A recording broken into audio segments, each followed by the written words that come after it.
حضرت انس بن مالک رضی اللہ تعالیٰ عنہ ارشاد فرماتے ہیں کہ ہم نبی پاک علیہ السلام کی بارگاہ عالی مرتبت میں حاضر تھے۔ اچانک نبی پاک علیہ السلام نے مسکرانا شروع کیا، یہاں تک کہ میرے پیارے محبوب صلی اللہ تعالیٰ علیہ وسلم کے مقدس دانت مبارک ظاہر ہو گئے۔ اور صحابہ فرماتے ہیں جب حضور مسکراتے تو دانتوں سے ایسا نور نکلتا تھا کہ مسجد نبوی شریف کی دیواریں بھی روشن ہو جاتی تھیں۔ حضور مسکرائے تو سیدنا عمر رضی اللہ تعالیٰ عنہ نے عرض کیا کہ یا رسول اللہ صلی اللہ تعالیٰ علیہ وسلم، میرے ماں باپ آپ پر قربان ہو، کس بات پر آپ ہنسے؟ تو نبی پاک صلی اللہ تعالیٰ علیہ وسلم نے فرمایا، میرے دو امتی قیامت کے دن اللہ کی بارگاہ میں کھڑے ہوں گے اور ان میں سے ایک عرض کرے گا، یا اللہ، اس میرے بھائی نے مجھ پر ظلم کیا تھا، میرے اوپر اس نے جبر کیا تھا، تو مجھے اپنا حق اس سے لے کر دیا جائے۔ تو حضور علیہ السلام فرماتے ہیں اللہ تعالیٰ اس شخص سے فرمائے گا کہ اپنے بھائی کو اس کا حق دو۔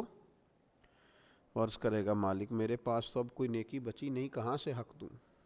تو اب وہ جو مدعی ہے، جو دعویٰ کر رہا ہے کہ میرا حق اس سے لے کے دیا جائے، وہ عرض کرے گا، مالک پھر میرے گناہ ہی اس پر ڈال دیے جائیں۔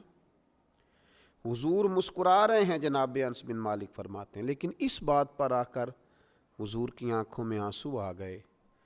نبی کریم صلی اللہ تعالیٰ علیہ وسلم فرمانے لگے، وہ بڑا ہولناک دن ہوگا قیامت کا۔ لوگ اس دن تلاش کریں گے کہ کوئی ایسا شخص ہمیں ملے، ضرورت محسوس کریں گے کہ جو ہمارا بوجھ اٹھائے۔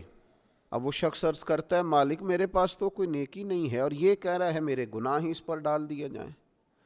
تو نبی پاک علیہ السلام فرماتے ہیں اللہ تعالیٰ اس مدعی سے فرمائے گا، ذرا سر تو اٹھا، جنت کی طرف تو دیکھ۔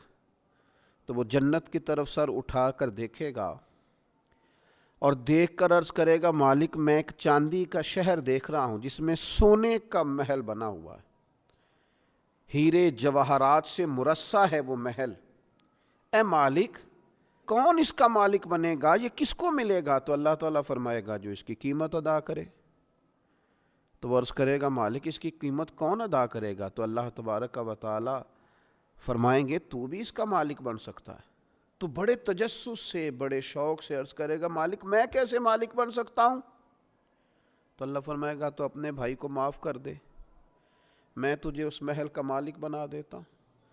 کر دے معاف اپنے بھائی کو، درگزر کر اپنے بھائی سے، بھول جا اس کی خطاؤں کو، کچھ دیر کے لیے چھوڑ دے جو اس نے غلطیاں کی، تو معاف کر دے اسے، اور میں اس محل کا تجھے مالک بناتا ہوں۔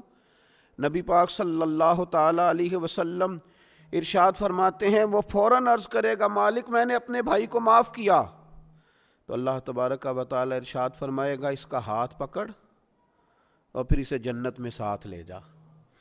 جا، گویا میں نے اسے بھی جنت دی۔ یہاں شارحین حدیث نے لکھا ہے کہ یہ جس کو کہا جا رہا ہے کہ اس کو پکڑ کے جنت میں لے جا، اگرچہ اس سے غلطیاں ہوئیں لیکن بعد میں اس نے توبہ سچی کی، اس نے اللہ کی بارگاہ میں گڑ گڑا کے معافیاں مانگی، اس نے کوشش کی حق ادا کرنے کی، لیکن اگر کچھ کمیاں رہ گئیں تو چونکہ سچا تھا، ادا کرنا چاہ رہا تھا، کچھ باتوں پہ پہنچ نہ سکا، تو آج اللہ تبارک و تعالی اس کی طرف سے لوگوں کو صلہ عطا کر رہا ہے۔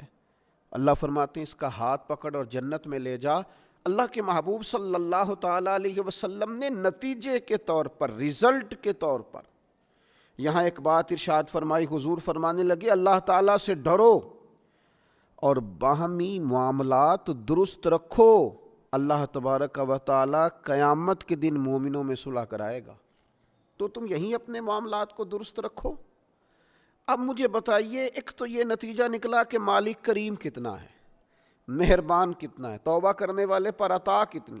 دوسرا، حضور کی علم و حکمت کی اس گفتگو سے سمجھیے کہ اللہ درگزر کرنے والے کو عطا کتنا کرتا ہے، اور پھر یہ بھی دیکھیے کہ صلح کرانا کتنا مقدس کام ہے۔ دو بھائیوں کو ملا دینا، قریب کر دینا، روٹھے ہوں کو ایک دوسرے کے قریب کرنا کتنا عظیم کام۔